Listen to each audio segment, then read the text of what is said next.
Hey there. In this week's edition of The Wrap, we're looking at the alarming conflict unfolding between Russia and the Ukraine and why everyone is so worried.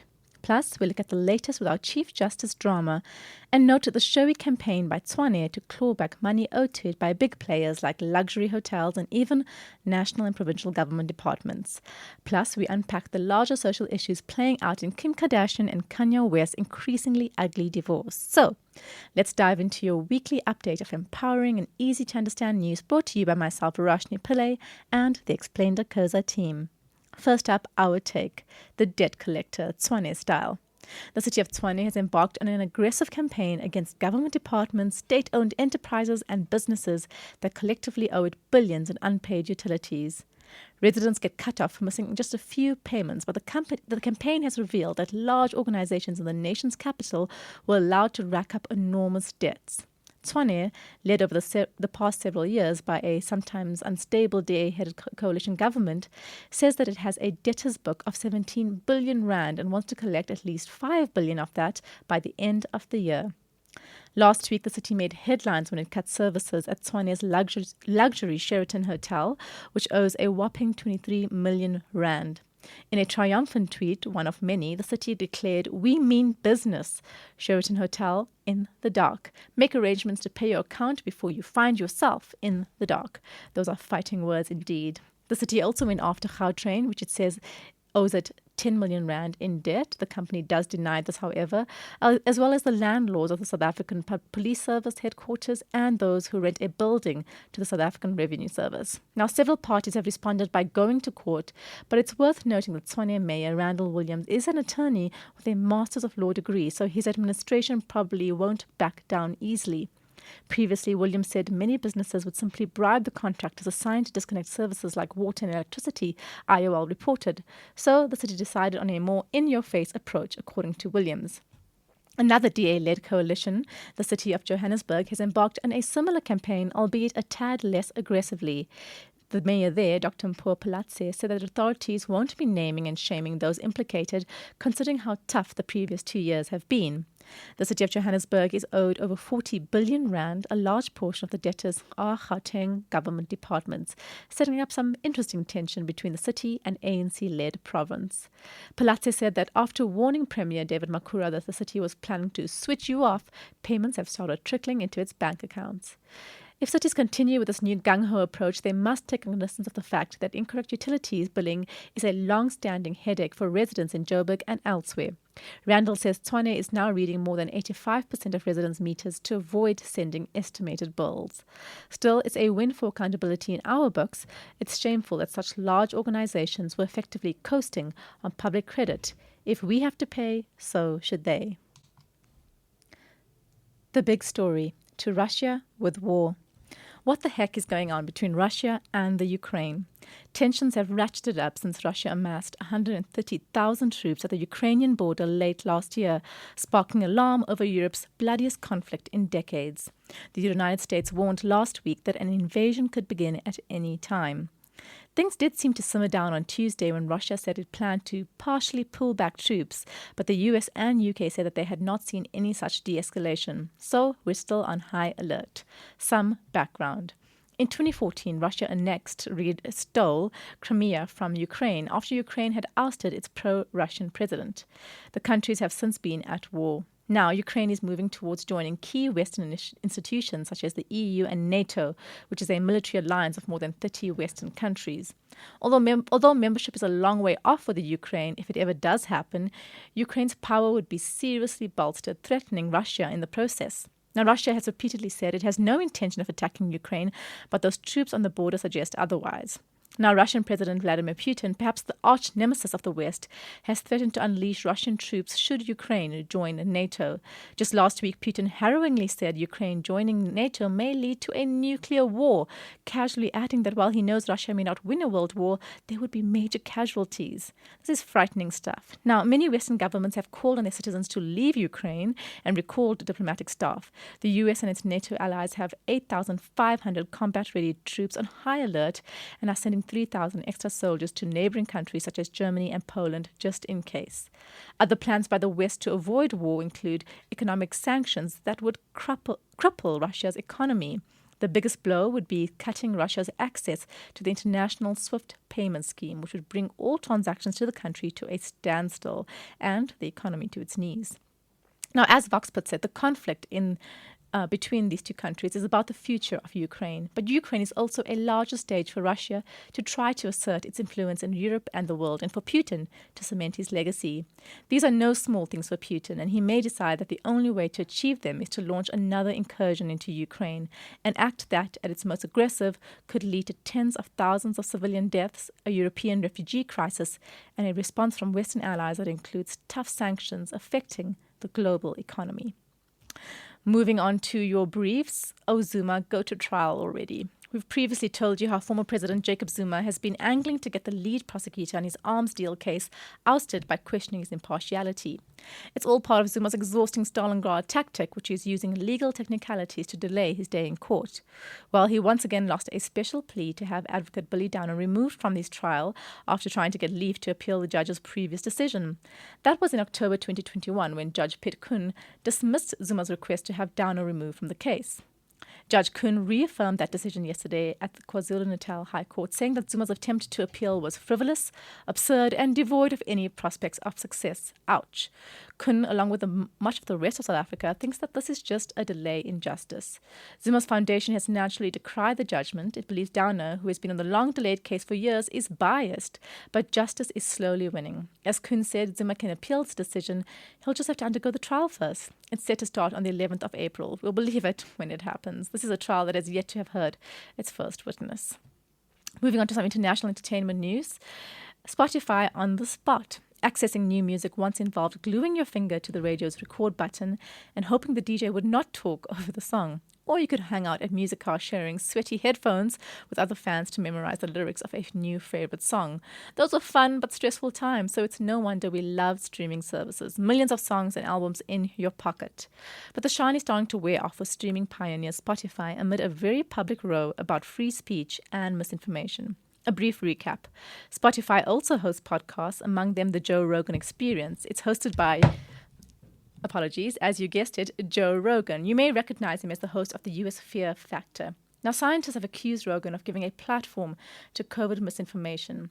Legendary rocker Neil Young withdrew his music from Spotify late in January, calling the platform the home of life-threatening COVID misinformation.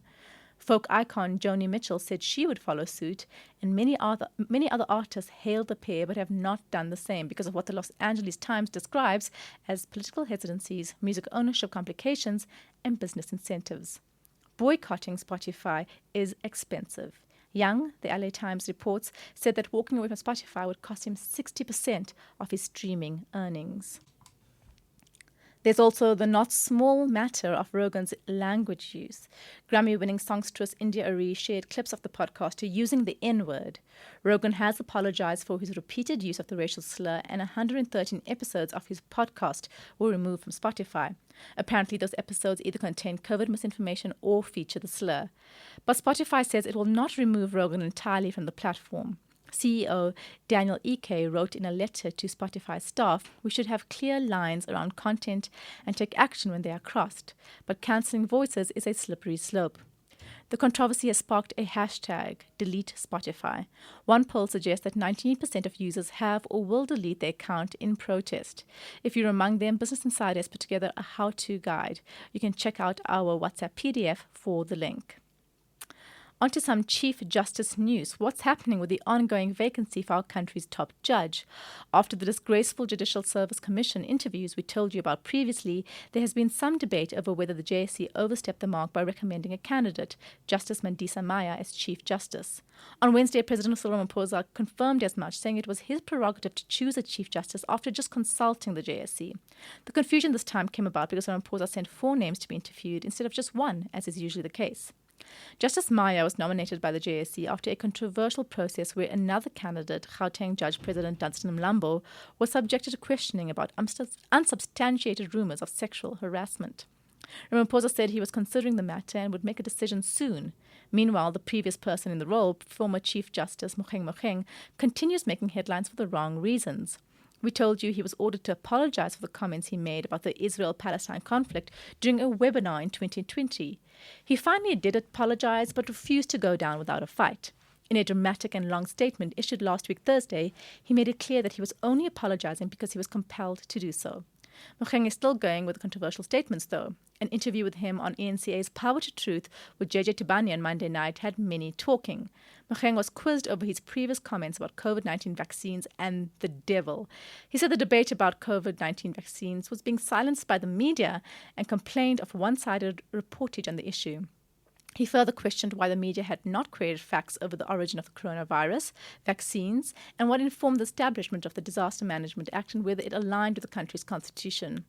Some of that is fair, but mostly we just really want a Chief Justice we can respect already.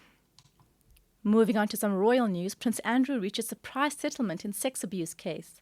Prince Andrew's ongoing legal battles over a sex abuse scandal have abruptly ended, with his mother's purse far lighter and his reputation in tatters.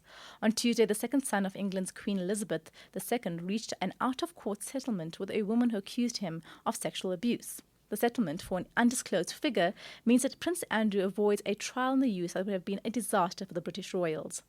When a picture of Prince Andrew with his arm around 17-year-old Virginia Giuffre surfaced, all hell broke loose for the Duke. He had to step back from his royal duties in 2019. Also in the picture was Ghislaine Maxwell, who was convicted in December on charges relating to recruiting victims for notorious sex offender Jeffrey Epstein. Prince Andrew was close friends with Epstein, who was found dead in a Manhattan jail in 2019 while awaiting trial for sex trafficking and conspiracy. Giuffre, who is now 38, brought a case against the royal last year. In January this year, a New York court ruled that the civil action against him could go ahead. Now, Giuffre alleged that she was trafficked by Epstein and forced to perform sex acts with his friends, including the senior royal, Prince Andrew, who she said was aware that she was underage in the US at the time. In a widely ridiculed 2019 interview with BBC Newsnight, Prince Andrew said he did not recall meeting Ms. Giuffre and that an incident in which they had sex at Maxwell's Belgravia home did not happen. A statement from both sides' lawyers said that the prince would pay an undisclosed sum to Giuffre and make a substantial donation to her charity in support of victims' rights, the BBC reported. In the statement, Prince Andrew pledged to demonstrate his regret for his association with Epstein by supporting the fight against the evils of sex trafficking and by supporting its victims.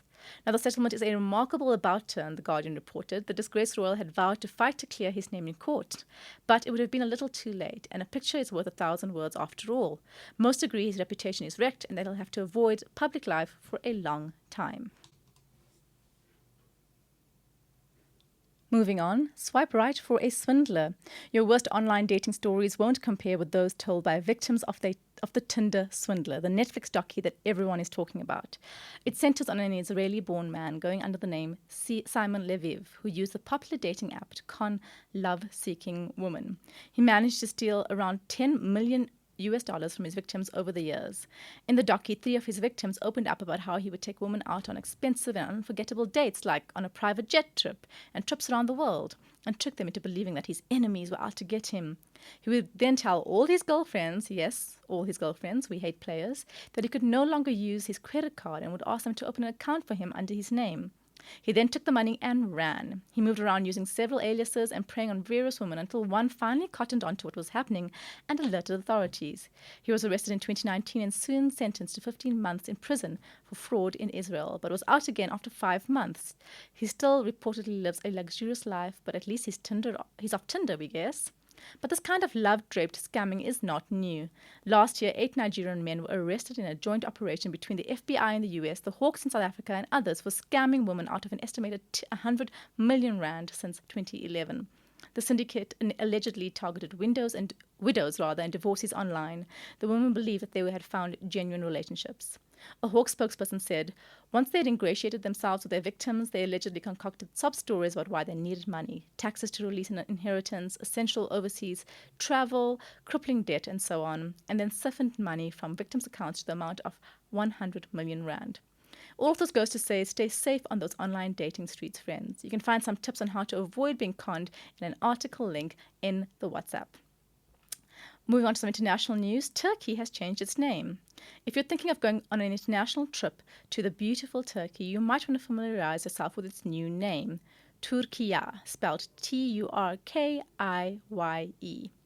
Turkiye. Now, that is the Turkish word for the country. President Recep Tayyip Erdogan mooted the name change late last year and formalized a request to the UN recently in a bid to reclaim the country's national heritage. Now, Erdogan's long rule has been marked by increasing authoritarianism, censorship, and corruption allegations. Some commentators have taken the name change as a signal that Erdogan's government in Ankara is no longer trying to appease Britain. And apparently, the administration didn't love that their country's name was associated with a rather silly bird, the actual turkey. Countries, especially previously colonized nations, mostly change their names to take charge of how the world sees them, as TRT World reports. Many countries choose to step away from an anglicized version of their names. Did you know that Iran was previously named Persia because that was the name Westerners mainly used? Before 2018, the Kingdom of Eswatini was known as Swaziland. King of Swati III said the change was to reclaim the country's identity and break away from its colonial past. But given his own appalling human rights record, it seems like new names can sometimes be used as a distraction from leaders' real failings. Still, referring to a country's name in its own language sounds like a good idea to us. Right, Mzansi?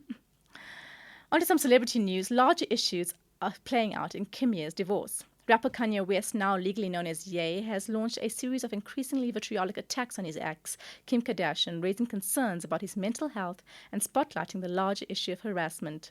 West's ongoing mental health challenges, he has bipolar disorder, contributed to the marital breakdown. He regularly exhibited signs of mania on social media in the lead up to the divorce, often taking aim at Kardashian. Still, after Kardashian officially filed for divorce in February 2021, the two seemed firmly amicable and committed to co-parenting their 4 children. But things have rapidly gone downhill this month, and West's ongoing attacks on Kardashian have become more serious. He is accused of preventing him from seeing their children while publicly slamming her parenting decisions and agitating for a reconciliation between the two. Kardashian is currently dating Saturday Night Live cast member Pete Davidson, who West has verbally threatened. Now, Kardashian publicly defended herself for the first time against his remarks earlier this month, saying, "From the beginning, I have wanted nothing but a healthy and supportive co-parenting relationship because it is what is best for our children, and it saddens me that Kanye continues to make it impossible every step of the way. I wish to handle all matters regarding our children privately, and hopefully he can finally respond to the 3rd attorney he has had in the last year to resolve any issues amicably." It's easy to write this off as another piece of celebrity drama, but millions of people around the world have suffered harassment and worse at the hands of a former partner, and there are real fears both for Kardashian's safety and West's mental state. For both their sakes, and crucially for the sake of their kids, we hope the situation can be safely managed. That's it from us at The Wrap, an award-winning product of Explain.co.za, simple news products for busy people. The Wrap is sponsored by Explain's agency division, who specialize in content marketing for purpose-driven organizations, often with a pan-African reach. Mail info at Explain.co.za for a quote. And finally, remember to share the love, tell your friends to sign up for the updates at Explain.co.za/subscribe. Till next time, goodbye from the team.